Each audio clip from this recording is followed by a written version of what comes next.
I feel after moms, the next people who really inspired us to wear saris were our teachers. My teachers wore saris with such amazing grace. There were teachers who wore saris every single day. And then there were some who didn't wear them very often. But the day they did, the entire school only talked about that beauty. Teachers showed us time and again how classy and timeless saris truly are. They normalized saris as workwear much before we even knew what corporate dressing was. For them, a sari wasn't about standing out or dressing up. It was simple, comfortable, every day.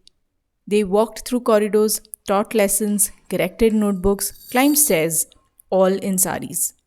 And maybe that's why, even today, a sari never feels out of place at work, because it has always belonged there. Some inspirations stay with us longer than we realize. Okay, I'm done. Bye.